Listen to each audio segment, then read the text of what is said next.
The first time I heard that I had sold my husband's Marina, I was standing 10 feet away from the man announcing it. Cole had one hand raised toward the fuel dock while three strangers photographed the shoreline. I'd driven out expecting a spring inspection. Instead, a sign beside the gate read Development Review in Progress. Then I saw the faded blue letters above the repair shed, Boss Marina and Boatworks. My husband, Daniel, had painted them 27 years earlier. The V leaned left because his ladder had shifted, and he had refused to correct it. He said every family business needed one flaw nobody else could fix. Cole noticed me before I reached the office. There she is. He called. Marlene, come meet everyone. He crossed the yard, took my elbow, and guided me into the group before I could ask what was happening. This is Marlene Voss, he said. Founder, majority owner, and soon-to-be retired lakefront legend. A woman in a gray coat shook my hand. Dana Whitmore, North Coast Development. Cole has told us how much this transition means to you. Transition. Behind her, a younger man unrolled a glossy rendering across an SUV. Two glass condominium towers stood where our repair bays should have been. A walkway replaced the welding area. The fuel dock had become a private promenade. Silver letters read Harbor Crest Residences, coming soon. Sunlight reflected the towers onto the oily water. Your decision to accept the offer gives us time to begin environmental review before summer, Dana said. I looked at Cole, his smile stayed in place, but his fingers tightened around my elbow. I could have told Dana I had accepted nothing. Instead, I said, I'm still adjusting to all of this. Cole answered for me, it's been an emotional year. Dad's death took a lot out of her. He sounded like the boy I had helped raise after marrying Daniel. Cole had been 11, guarded and angry at any woman entering his father's life. I earned his trust through school pickups, broken bones, late-night fevers, and the first truck he wrecked. After Daniel died, I let Cole run the Marina. I avoided the office because Daniel's empty chair made it hard to breathe. I told myself I was giving Cole room to lead. Maybe he had shown me documents during those blurred weeks after the funeral. Maybe I had agreed to consider a sale and forgotten. Grief had not erased my memory, but it had swallowed whole days. Dana pointed toward the repair yard. The shoreline path will run through here after demolition. Orange survey tape was tied beneath Daniel's sign. Someone had written demo across the wood. Cole stepped between me and the sign. You don't need to deal with details today, he said. Let me finish the walkthrough. What details? The compliance package. The penalties. The buyer's schedule. We discussed it. I don't remember discussing penalties. He gave me a look of careful concern. I'll print everything again. You've had a lot on your mind. I understood that accusing Cole in front of them would make me look confused. If documents carried my approval, he could produce them while I stood there with nothing but disbelief, so I stepped back. You're right, I said. I'm overwhelmed. Relief flashed across Cole's face. It lasted less than a second, but I'd spent 31 years investigating municipal risk claims. People often reveal more after danger passes than under questioning. I touched his arm. Keep handling it, I said. I trust you. I stayed through the tour. Cole spoke about the Marina as if it were already gone. The repair shop became underperforming industrial use. The storage yard became redevelopment acreage. The employees became transition considerations. When the visitors left, Cole took me into the office. Daniel's desk still stood against the back wall, but most of his photographs were gone. A picture of the three of us at Cole's graduation lay face down beside the printer. Cole opened a file on his computer. The Marina has been bleeding cash, he said.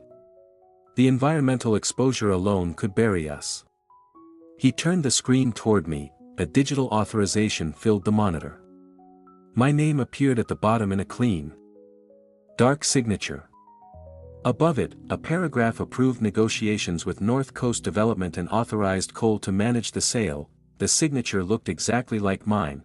Below it was a list of shoreline violations, emergency remediation costs, and projected penalties totaling more than $800,000. I had never seen any of them. "Send this to me," I said. "The full file is complicated."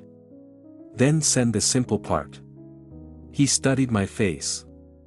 "I'll prepare a clean copy tonight." I nodded and looked at my hands. I needed him to see uncertainty, not anger. Maybe I did forget. Cole rested his hand on my shoulder. "You didn't do anything wrong. You let me protect the company." His voice was soft, almost affectionate. For one dangerous second, I wanted to believe him. That had always been my weakness with Cole. Whenever he crossed a line, I remembered the child who had lost one mother. I mistook forgiveness for stability and avoidance for patience. Each time I protected him from consequence, he learned that love meant I would absorb the cost. I left without demanding passwords. Cole watched from the window as I crossed the yard. I stopped beneath Daniel's sign, touched the orange tape, and drove home as though nothing had happened. At 9:17 that night, Cole emailed me a 3-page summary. The signature page was included, but not the original authorization file. The penalties had no agency contacts, inspection dates, or case numbers. The buyer's offer appeared only as a rounded total. I opened the Marina's banking portal. My owner login no longer worked. The accounting system rejected my password too. Cole controlled the company email, payroll access, vendor records, employee schedules, and every conversation with the buyer. If I confronted him, he could lock me out and tell everyone grief had made me unstable. I closed the laptop and wrote 3 words on a legal pad: "Do not react." At 11:42, my phone vibrated. The message was an automated bank alert. 3 customer deposits, all paid for spring storage and repair work, had been transferred less than an hour earlier. The total was $146,800. The destination was a vendor account I had never seen before. Its name was Lakefront Recovery Solutions. I did not sleep after that alert. The next morning, I printed the transfer notice, Cole's summary, and the environmental package he had sent me. Then I drove to the county administration building before the Marina opened. A convincing document could still fail on one detail. A seal. A case number. A department name changed years earlier. The clerk at the environmental records counter was Patrice Hall. I asked whether Voss Marina had any open shoreline enforcement actions. She searched the county system twice, then called the regional office. "There's nothing under that property," she said. "No penalty, emergency order, or remediation case." I slid Cole's summary across the counter. Patrice studied the emblem. "This seal hasn't been used since the departments merged 4 years ago." The number beneath it belonged to a closed drainage complaint involving a shopping center 20 miles away. Could this be preliminary? Not from this office. I wrote down her name and the public records request number. I needed facts that could survive later questions. By 8:30, I was back at the Marina. Cole's truck was beside the office. 2 temporary mechanics unloaded equipment while Noah Price watched. Noah had been 17 when Daniel hired him to sweep floors after school. Daniel taught him engines, welding, and patience. Now Noah was 30 and openly unhappy whenever Cole replaced experienced workers with cheaper contractors. I entered through the parts room and found Elena Ruiz at the accounting desk. "I need the last 3 years of environmental expenses," I said. "Historical review." Her hand stopped above the keyboard. "Cole handles those requests now. I'm still the owner." She looked toward his closed door. "Elena, I need old vendor lists and payment dates." She lowered her voice. "Cole said you might come in asking for things you already approved." "What else did he say?" "That you've been having difficult days. He said grief can affect memory and told us not to overwhelm you." He had started building his explanation before I challenged him. I smiled. "Then print only the historical index." 10 minutes later, she entered the parts room carrying a marine engine manual. "This is the guide you wanted," she said loudly. After she left, I opened it. A folded invoice was tucked between the pages. Lakefront Recovery Solutions had billed the Marina $92,400 for emergency underwater reinforcement of 12 dock pilings. The work date was 5 weeks earlier. The invoice listed 6 divers, 2 support vessels, and 3 nights of restricted dock access. I had visited twice during that week. Nothing had been closed. I photographed the invoice and searched Ohio business registrations from my car. Lakefront Recovery Solutions had been formed 4 months earlier. Its address was a private mailbox inside a shipping store near Toledo. No engineer, dive supervisor, or physical yard appeared in its public record. The website showed diverse beside offshore platforms, but listed no names, licenses, or project locations. I saved every page and called Samuel Beckett. Samuel and I had investigated public contract claims together. He never confused suspicion with proof. I need metadata checked on several documents and a website capture preserved, I said. Do you expect litigation? Yes. Send copies. Keep a clean device offline. Record how you obtained everything. That afternoon, I bought a new external drive with cache. At home, I created folders for bank alerts, environmental records, vendor invoices, website captures, access failures, and witness notes. For every file, I recorded the source, date, time, and what I had personally observed. I wrote only what I could prove. The next morning, I returned before sunrise. Mist sat low over Lake Erie. I carried a flashlight and Daniel's old inspection notebook. The invoice claimed 12 pilings had been fitted with fresh underwater collars. Instead, I found the same rust streaks Daniel had sketched the previous summer. Old bolt heads remained exposed.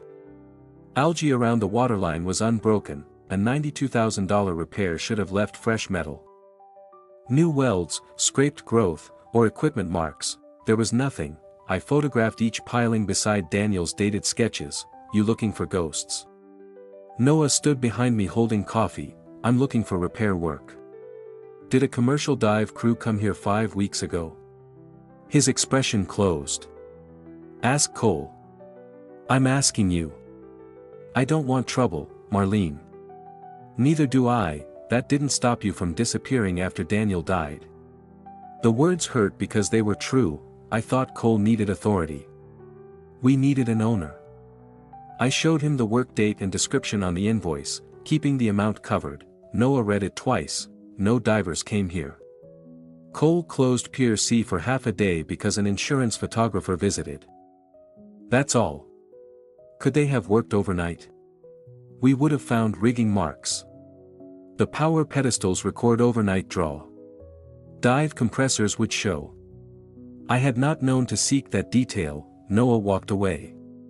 Suspecting Cole did not automatically restore trust in me. By noon, Samuel called. The environmental summary came from a private office template, he said. The PDF was created 3 weeks ago. And my signature? Flattened image. I need the original file, but someone inserted it before finalizing the PDF. I reopened the Lakefront Recovery website. The page was gone. The domain now showed a suspension notice. Its photographs, claims, and contact form had vanished less than 24 hours after I saved them. That afternoon, Cole found me speaking with Noah near the lift. Mom, Elena said you were asking for old files. Insurance comparison. We don't have one scheduled. I must have mixed up the dates. Noah watched us. Cole touched my forearm. This is what worries me. You're driving out before dawn, searching docks, asking employees about work you approved. His voice was soft enough to sound loving and loud enough for 2 mechanics to hear. I'm fine. I know you feel fine. Let me reduce the pressure before something happens. Inside the office, he placed 2 documents beside me. One temporarily delegated management decisions to him. The other authorized him to communicate with medical providers during the sale. Just safeguards, he said. 30 days. I left the pen untouched. I'll read them at home. His jaw tightened, then relaxed. Of course. I'm only trying to protect you. He slid the papers into an envelope like a devoted son helping a confused mother. That evening, I scanned both documents for Samuel. While separating the pages, I noticed a third sheet caught inside the envelope. It was an appointment confirmation from my primary care clinic for the following Tuesday. Cole had scheduled it. attached was a draft statement addressed to the Marina's lender. It said I had shown increasing confusion, repeated questions, impaired judgment, and an inability to understand financial decisions. At the bottom was a blank line for my doctor's signature. I read the statement 3 times before Cole's plan became clear. He only needed enough doubt to keep the bank, buyer, and our relatives hesitant until the sale was finished. The next morning, I canceled the appointment and barred anyone else from scheduling or discussing my care. Then I called Cole. I found the appointment paper, I said. Maybe you're right. I have been scattered. A brief silence followed. I'm glad you're taking it seriously. Can we move it to Friday? Tuesday feels too soon. Whatever makes you comfortable. I would not attend. I only wanted him to believe I might. At the Marina, I began making small mistakes where Cole could see them. I called Pier C by its old designation. I asked twice when the buyer was coming back. When Noah handed me a torque wrench, I studied the engraved handle and called it a breaker bar. Daniel had given me that wrench 18 years earlier. I could have identified it blindfolded. Noah stared at me. Before he could correct me, Cole stepped out of the office. That's enough for today, Mom. I let my shoulders sink. You're probably right. Satisfaction hid beneath his concern. He believed he was the only competent adult left. 2 days later, he brought a stack of documents to my house. He spread them across the kitchen table and explained each page slowly. These confirm receipt of the compliance summary. These are duplicate disclosures for North Coast. Colored tabs marked every signature line. I signed only pages confirming that I had received copies. I touched nothing granting authority, approving debt, waiving claims, or transferring ownership. Whenever Cole looked away, I photographed each page with a phone hidden inside a recipe book. Near the bottom was a checklist titled Final Management Consent Package. What happens after this? I asked. The buyer's counsel reviews it, then we close. When? 3 weeks, if nobody creates another delay. Nobody. The bank. The county. Employees who think they deserve details they don't understand. Resentment sat beneath his tired laugh. You've carried a lot, I said. His eyes lifted. It was the first thing I had said that sounded like recognition. I carried all of it. Dad got sick, and you disappeared. Customers still called. Payroll still ran. Boats still had to be launched. I was here every morning while you stayed home deciding whether you could face his office. I did not defend myself. You should have told me you felt that way. I did. You kept saying we would talk after things settled down. He looked around the kitchen Daniel had remodeled. You kept the house. You kept the ownership. You kept every final decision. I got the work. There it was, the story Cole had repeated until theft felt like correction. Did your father promise you the Marina? He didn't need to. Everyone knew. I didn't. That was the problem. I saw the boy who had waited to be chosen and the man who decided waiting entitled him to take. I had contributed to the wound, not the crime. Cole gathered the unsigned pages. North Coast needs the complete package next week. I'll bring these back when you're less tired. After he left, I sent Samuel the photographs. The next afternoon, he showed me an enlarged copy of my signature from the forged authorization beside an old Marina safety waiver. The same broken stroke crossed the V. The same tiny ink gap appeared beneath the final S. This wasn't signed electronically. Samuel said. It was scanned from the old form, cleaned, resized, and inserted.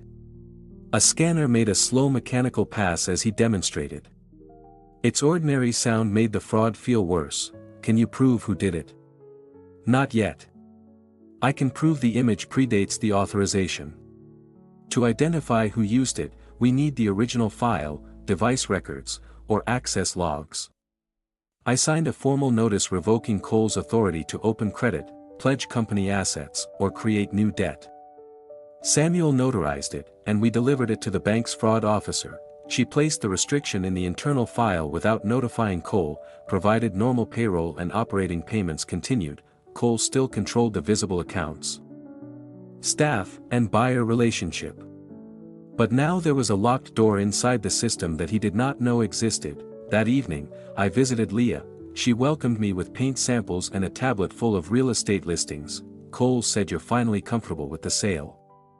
"I'm trying to understand what comes next." She showed me a 4-bedroom stucco house outside Scottsdale with a mountain view. "Cole wants to surprise you, but we're moving after closing." "To Arizona?" "He says he's earned a clean start." The asking price was nearly $900,000, that's a large move. The executive transition bonus covers the down payment. North Coast wants him available during demolition. But mostly remote. Leah mistook my silence for worry. He isn't abandoning the employees. The buyer has plans for some of them. Which ones? He didn't say. She lowered the tablet. "Marlene, he has given that Marina everything. Even when Daniel was alive, Cole handled problems no one noticed. He believes this sale is the first time anyone is paying him what his work was worth." "Do you?" "I believe he deserves something." Leah knew about the money, but not where it came from. In the garage, 2 storage bins were marked Arizona. Cole was not waiting to see whether the sale would close. In his mind, it already had. Over the next week, I met employees away from the Marina and asked practical questions. Not for loyalty. Could Noah schedule repairs? Could Elena rebuild payroll? Which customers depended entirely on Cole? Noah knew operations but distrusted ownership. Elena understood the accounts but feared Cole had changed too much for her to trace. Several employees were already looking for other jobs. Cole had filled the space I left, then convinced everyone that he was the space. At a family dinner that Sunday, he tested the story he was building. My sister-in-law asked whether I was feeling better. "Better than what?" Cole gave her a patient smile. "Mom, we talked about your appointment." I frowned deliberately. "The dentist?" 3 people exchanged looks. Cole took out his phone and played a clipped message in which I asked him to explain the buyer's schedule again. He left out the earlier part where he had changed the date twice. My cousin Beth touched my hand. "Maybe retirement is safest. Cole knows the business." People who loved me were already judging my mind through evidence Cole selected. "I'll consider it," I said. Cole relaxed. Appearing defeated required more control than arguing. The following morning, Daniel's office wall was nearly bare. Cole had removed the graduation picture, the first dollar frame, and the photograph of Daniel teaching Noah to rebuild an outboard motor. What happened to the pictures? "They're packed somewhere safe." "Which box?" "I'll find them later." He turned as a page slid from the printer carrying my scanned signature beneath another disclosure. The rollers stopped, and the scanner began its soft mechanical sweep. Cole blocked my view. "You should go home. I'll call when the next papers are ready." I nodded and left. At 8:36 that night, my phone rang from a blocked number. "Marlene?" Elena whispered. Her breathing was fast. A door closed behind her. "I found another ledger," she said. "The one Cole doesn't know I can still access." "Where are you?" "It shows the real approvals. It shows where the lakefront payments." A sharp sound interrupted her. "Elena? I have to go. Tell me where the ledger is." The line went dead. The line went dead. I called back twice. The number would not connect. At 7 the next morning, Elena's parking space was empty. By 8, Cole had gathered the office staff near the service counter. "Elena removed confidential records," he announced. "Until we understand what she took, no one is to discuss accounting files outside management." His eyes found mine when he said anyone. I asked where she was. She didn't show up. "Her laptop is gone, and so are several export folders." Cole folded his arms. "You spoke with her recently, didn't you?" "I asked for historical invoices. And now she's missing with company data." He did not accuse me directly. He let the room do it for him. By noon, the bank's fraud officer called me in. Samuel met me in the lobby. The officer closed the conference room door and placed a printed ledger between us. "We received this anonymously at 6:14 this morning. The pages showed hidden vendor transfers, including the payments to Lakefront Recovery Solutions. But the beneficiary column did not name Cole or Grant Mercer, it named M. Voss Consulting, my initials, the routing number connected to an account I had never opened. Several entries carried my owner approval codes. Samuel leaned closer. Do you have the native file? Only the spreadsheet and supporting audio. The officer played a recording. My own voice said, move the funds through the recovery account. Cole doesn't need the details yet. The sentence was completely false. The officer stopped it. The bank has to treat this as disputed owner authorization. The Marina's operating line is frozen pending review. What about payroll? Funds already cleared remain available. New draws do not. Payroll was due in 6 days. The Marina used that line every spring to cover wages, insurance, fuel, and parts before customers paid in full. Without it, payroll and health benefits could fail first. Cole had attached my name to the theft and timed it to hurt everyone around me. When I returned, employees stood in small groups with phones in their hands. Cole had already told them the credit line was frozen. He stood beside Daniel's workbench and addressed them like the only person trying to save the company. I wish I could explain more. He said. There are owner-level transactions under review. I'm working with the buyer and bank to protect your jobs. Someone asked whether payroll was safe. Cole looked toward me. That depends on whether the person responsible cooperates. The room turned. My mother has been under enormous strain, he continued. She may have authorized transactions she no longer remembers. When I tried to clarify them, she accused vendors and staff instead. That's not what happened, I said, then explain why the account carries your initials. I had no answer I could prove in front of them. Noah stepped forward. My mother's on the company health plan. Her infusion is next Thursday. Are the premiums paid or not? I'm finding out. You own the place. I know. No, you keep saying you know. You left Cole to run everything, and now both of you are pointing at each other while we wonder whether our check's clear. Why should any of them trust me now? I could have reminded them whose name was on the deed. Instead, I told the truth. I stopped attending monthly reviews after Daniel died. I approved broad access because I wanted Cole to feel trusted. When Elena raised discrepancies last fall, I accepted his explanations without checking. I thought staying away would help this place move forward. Noah's expression did not soften. That doesn't make you innocent. No. It makes me responsible for leaving the door open. But I did not authorize those transfers, and I will not ask you to believe that without evidence. The room went silent. After the employees returned to work, Noah followed me outside. You really didn't make that recording? No, then prove it fast. It was not loyalty, but it was a beginning. Samuel obtained the audio through the bank's review. We compared it against public recordings from the Marina's website.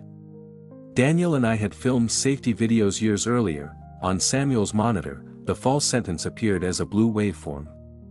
Beneath it, he aligned clips from an old fuel dock video. My word move came from move all passengers ashore. Funds came from refunds must be documented. Cole came from a sentence where I introduced him during a winterization demonstration. The pauses had been smoothed, but background sounds remained. The same gull cry beneath unrelated words, the same compressor pulse appearing where no compressor existed in the bank call. It's assembled, Samuel said. A strong clone, but not a live authorization. Can we show who created it? Not from the audio alone. We can show the source recordings and editing artifacts. The false ledger required another path. M. Voss Consulting had been formed 6 weeks earlier. Its name pointed at me, but its registration used a commercial agent. The bank account's mailing address belonged to a shared office suite in Toledo. Samuel searched tenant filings while I reviewed courier receipts attached to the anonymous submission. One receipt showed a suite number not listed in the registration. That suite was leased by Avery Pike, administrative assistant to Grant Mercer. Grant's office had access to the account built around my initials. We documented the connection, though it did not yet prove whether Grant, Avery, or Cole ordered the transfers. the next blow came from the buyer's preliminary closing file. North Coast's official offer valued the property at $4.6 million after deducting the supposed remediation costs. A separate consulting agreement promised Cole $310,000 after closing for transition services and redevelopment coordination. The payment was absent from the owner's summary he gave me. Cole was using invented penalties to justify a lower price while securing money for himself outside the sale. The Marina was not failing him, he was forcing it to fail. That evening, I climbed into the dry-docked Chris Craft Daniel had been restoring before he got sick. The cabin smelled of old varnish and lake dust. His tools still sat beneath the bench in the order he preferred. I had avoided that boat because it preserved the last unfinished thing between us. Now I listened to the yard shut down. I had wanted Cole to feel like Daniel's successor. So I gave him authority without boundaries, praise without review, and silence where honesty belonged. He turned that silence into permission. My phone rang. "Cole, the bank will release the operating line," he said, "if we present a unified position." "What position?" "You acknowledge that you authorized the vendor structure during your grief and no longer remember the details. You resign permanently, approve the sale, and stop interfering. And you restore payroll. I can have the line reopened within 48 hours. You attached my name to a false company." His voice hardened. "You have no idea what I had to do to keep this place alive after Dad died. You could have asked for ownership. I asked for respect. That isn't the same thing." "No. Respect would have been given. Ownership has to be taken." He let the words sit between us. 6 days until payroll, he said. Noah's mother loses coverage if the premium fails. Elena may already be talking to investigators. The buyer can walk. You can keep fighting to prove you're right, or save everyone from the consequences. He emailed the agreement before hanging up. It required me to accept responsibility for unauthorized accounting methods, withdraw every fraud complaint, approve the North Coast sale, waive claims against Cole, and resign from all management and ownership decisions. He had written surrender and labeled it protection. I spent the night reviewing every paragraph with Samuel. Before sunrise, I printed a revised agreement and placed it in a folder. At 9, I walked into Cole's office. He was on the phone with Grant Mercer. He ended the call when he saw the papers in my hand. I set the agreement on his desk. "I'm ready," I said, "to give you everything you want." Cole looked at the folder, then at me. He did not hide his relief. "I knew you would see reason." He reached for the agreement, but I kept one hand on it. "Payroll is restored first. The bank will reopen the line once North Coast knows you're stepping away. Then read it." Cole flipped straight to the signature page. He saw my name, exhaled, and called Grant Mercer on speaker. "She's done fighting," Cole said. "Send the revised closing schedule." Grant answered, "Good. We can stop wasting time." Cole muted the call. "You made the right decision." I nodded like a woman too tired to understand what she had surrendered. What I signed was not his agreement. Samuel had rebuilt it with the same title, page count, tabs, and opening language. The changes sat inside the operative paragraphs. I resigned from daily management for 30 days. I acknowledged receipt of disputed records, not responsibility for them. I approved continued negotiations, not the sale. I waived no claim, transferred no ownership, and gave Cole no protection from fraud review. He was too eager to read the paper that supposedly proved my confusion. Before I left, he hugged me. It was the first time since Daniel's funeral. "I'm going to fix everything," he whispered. I believed he believed it. Outside, Noah watched Cole escort me to my car. When Cole went inside, I said, "Old machine shop. 7 tonight. Come alone." Noah gave no sign that he heard me. At 10:20, the bank confirmed a limited payroll release based on my guarantee and the fraud review. It covered one cycle of wages and health premiums. Cole told the employees he had secured it. I let him. The more credit he accepted, the bolder he became. My next problem was Elena. Her blocked call had come through a prepaid number near Port Clinton. Samuel found that her sister, Rosa, rented a duplex nearby. I drove there after dark. Rosa opened the door a few inches. She isn't here. Tell Elena payroll cleared. Tell her Cole cannot touch the new credit line.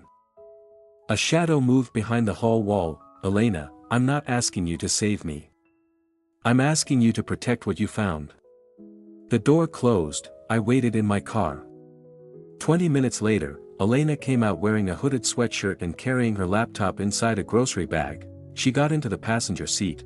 Cole said he would report me for embezzlement if I copied another file. Did you take money?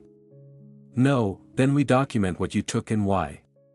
The second ledger was an audit archive created before each administrative change. Cole had removed it from the visible menu, but Elena's old credentials still reached the backup server. The archive showed the original approvals, lakefront recovery invoices entered under Cole's administrator account. Minutes later, he reassigned the visible approver to my owner code. The customer deposits followed the same pattern. The history also showed exports to an address linked to Grant's office. Elena opened another folder. These are the reports Cole deleted after you started asking questions. There were timestamps, user IDs, vendor edits, and confirmation emails. None depended on memory. Why didn't you show me sooner? I tried last fall. You forwarded my message to Cole and asked him to handle it. I remembered. Elena had called the vendor totals inconsistent. Cole blamed a software migration, and I accepted it because checking meant admitting I had no idea how the Marina was being run. I failed you, I said. You failed everybody. You're right. I asked permission to preserve the archive with Samuel and disclose it through counsel.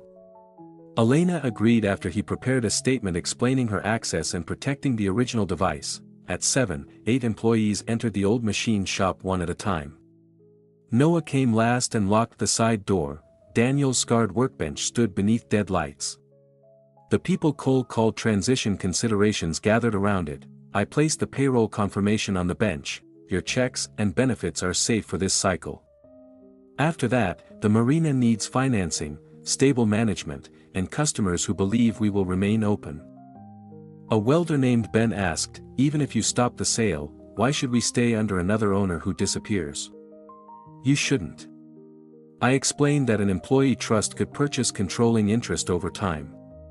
The workers would contribute through profits, deductions, and financing. I would keep a minority stake while the trust earned control. Noah studied me. Who runs operations? The trust decides.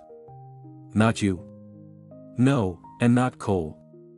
No, they did not trust me yet, but they began discussing a future without either of us controlling every decision. Elena explained the archive. Samuel described what still required authentication. I told them stopping the closing too early could weaken the case. If North Coast walks before Cole signs the final certifications, he can blame accounting errors. We need him to confirm every disclosure while he believes he has one. So we keep working for him, Ben said, for now. Noah looked around the room. Every promise goes in writing. Agreed. He pulled a blank maintenance log toward him. Then start with names. They signed only a statement of interest. No one committed money. But 9 employees agreed to review the trust proposal. Their signatures covered Daniel's old workbench. The next morning, I met with Harbor Community Bank.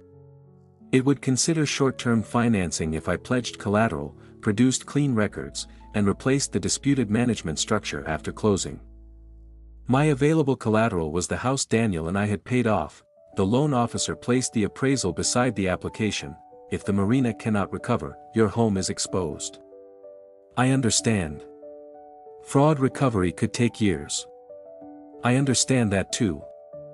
I signed the preliminary pledge. Saving the Marina now cost more than pride. Leah called before I reached home. We met behind a closed garden center. She handed me Cole's tablet. He changed the passcode, but he still uses our anniversary for the backup account. Inside was the agreement promising him $310,000. Messages between Cole and Grant discussed how false environmental deductions would make the sale appear necessary.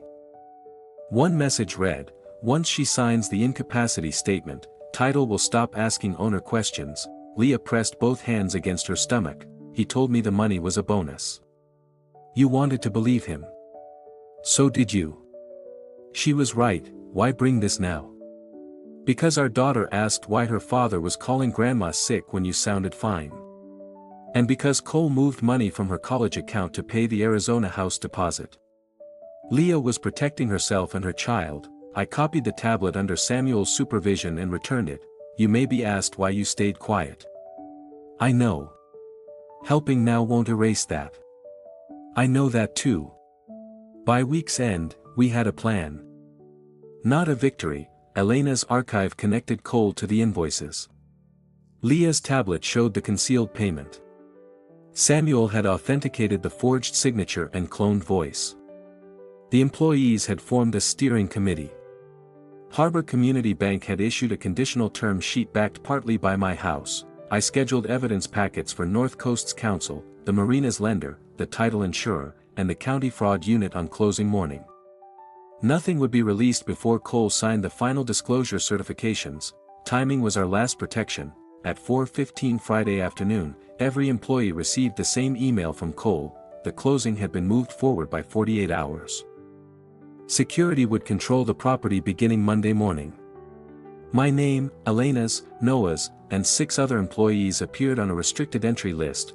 Cole ended the message with one sentence: only authorized transition personnel will be permitted on site. Cole moved the closing to Monday because he believed the restricted entry list had ended my plan. He was wrong about where the plan needed to happen. North Coast was closing in its attorney's office in downtown Sandusky, not at the Marina. Samuel and I entered the conference room. Dana Whitmore sat beside counsel. The Marina's lender joined by video. A second screen showed employees watching from Daniel's workbench. Cole arrived with Grant Mercer 5 minutes later. He stopped when he saw me. You're not authorized to be here. Mrs. Voss remains the recorded majority owner, the attorney said. She resigned. From daily management, Samuel said. Temporarily. I placed the agreement on the table. He should have read it. Cole found the revised paragraphs. I had resigned for 30 days, acknowledged disputed records, and approved continued negotiations. I had transferred no ownership, approved no sale, and waived no fraud claim. Dana cut off the argument. We have a scheduled transaction. The attorney placed 4 certifications before Cole. As acting manager, he had to confirm that every liability, vendor payment, owner authorization, environmental matter, and side agreement had been disclosed. The final page stated that no executive, broker, or related party would receive compensation outside the official purchase statement. Cole removed the black fountain pen Daniel had given him when he became manager. Daniel once said a signature should cost enough attention to slow your hand. Cole's hand did not slow. He signed every page. We need to address a restriction from the Marina's lender. The bank's fraud officer appeared on the screen. 3 weeks ago, Marlene Voss revoked Mr. Voss's authority to create debt, pledge company assets, or alter ownership without secondary verification. Cole pushed back. I was never notified. It was an internal fraud control measure. The closing relies on disputed authority, the title representative said. The representations must be verified. Samuel connected his laptop. The Harbor Crest rendering disappeared. 2 audio waveforms replaced it. The bank's attorney explained that the supposed owner authorization was not a live call. My voice had been assembled from old Marina safety videos. Repeated gull cries, compressor pulses, and mismatched room tones remained beneath the edited sentence. That recording didn't come from me, Cole said. Then the accounting archive may help, Samuel replied. Elena entered carrying her laptop in a sealed evidence sleeve. Cole stood. She stole company records. I preserved an audit archive through authorized credentials, Elena said. She displayed the original history. Lakefront recovery invoices were entered through Cole's administrator account. Minutes later, the visible approver changed to my owner code. The customer deposits followed the same pattern. Export notices went to an address used by Grant's office.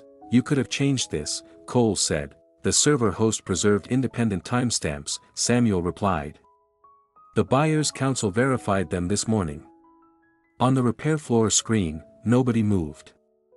Cole's version of the Marina collapsed one timestamp at a time. Grant turned defensive. My office processed what management supplied. Samuel displayed the tenant record connecting Grant's assistant to M. Voss Consulting. Then the concealed agreement appeared, $310,000 payable to Cole after closing. Dana read the amount twice. This is not in our compensation disclosure. It was a separate transition arrangement, Cole said. You just certified no separate arrangement existed, the attorney replied. Cole looked down at Daniel's pen. The object meant to confirm his victory had become proof that he knowingly reaffirmed every false statement. Leah entered.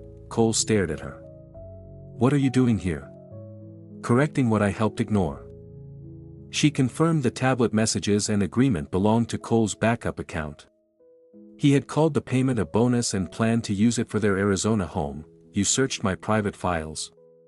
You took money from our daughter's college account because you thought the closing would replace it. Cole pointed at Grant. This was his structure. Grant said the penalties would make the buyer accept the price.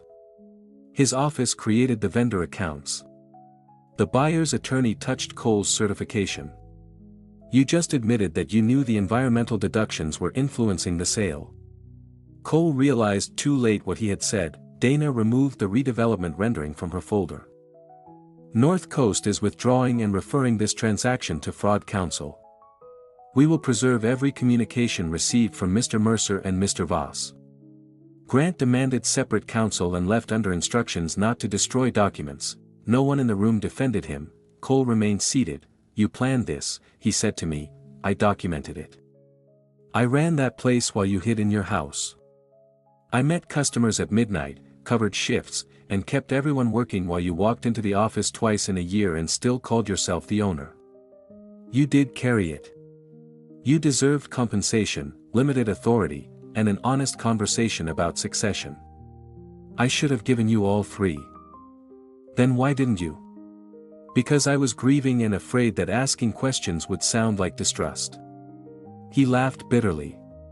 So you kept everything and left me the work. I left you too much power and no honest answer. That was my failure. And mine. You decided being overlooked gave you the right to forge my name, steal customer money, threaten Elena, and erase the people who built the Marina.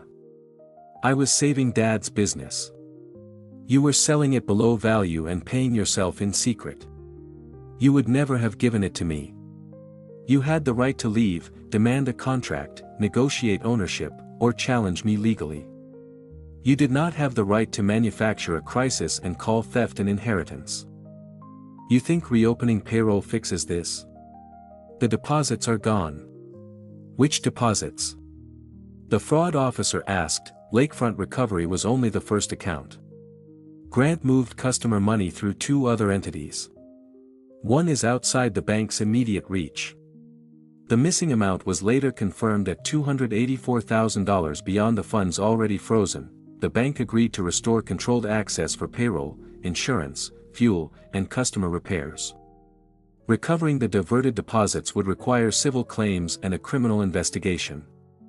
It could take months or years. Harbor Community Bank could cover the immediate gap if I finalized the lien against my house. I looked at the repair floor screen. Noah stood beside the laptop. Behind him were unfinished boats belonging to customers who had trusted our name.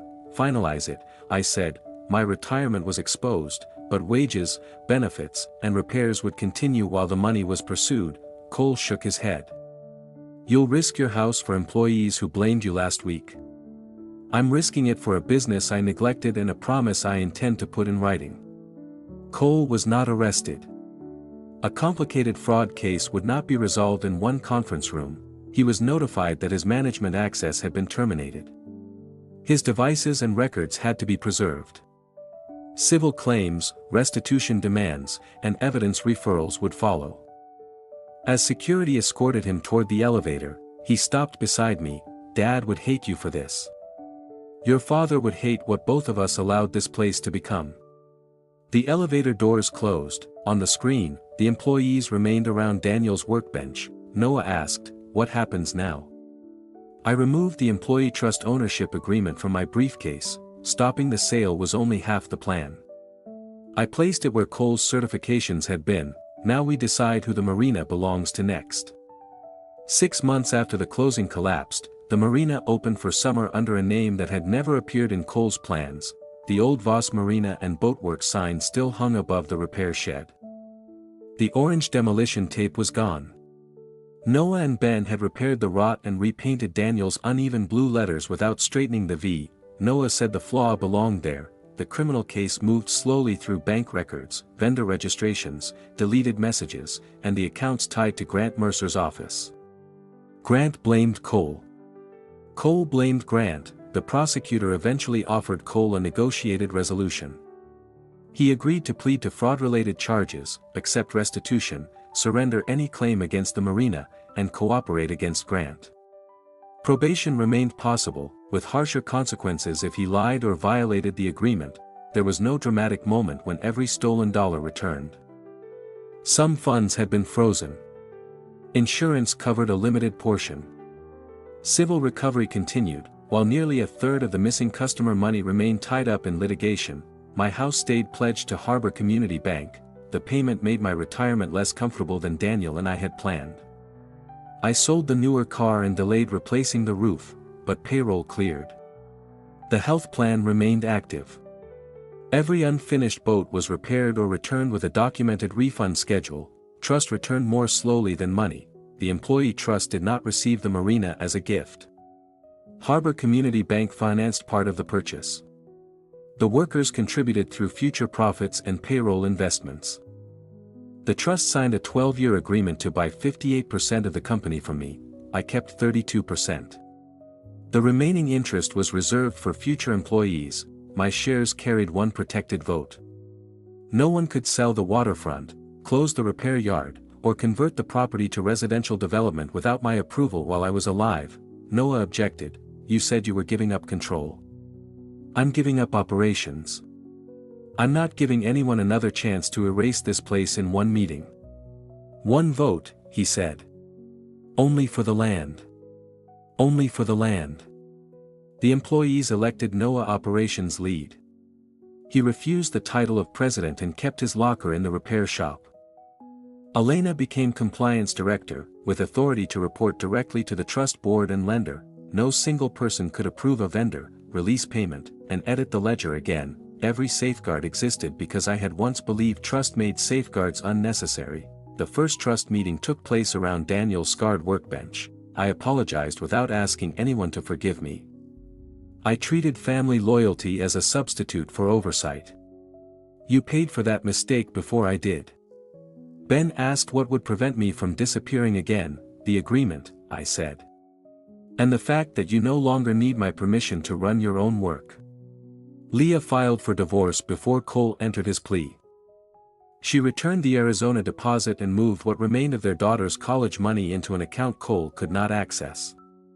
Her cooperation helped investigators, but it did not erase that she had ignored warning signs. I saw Cole once.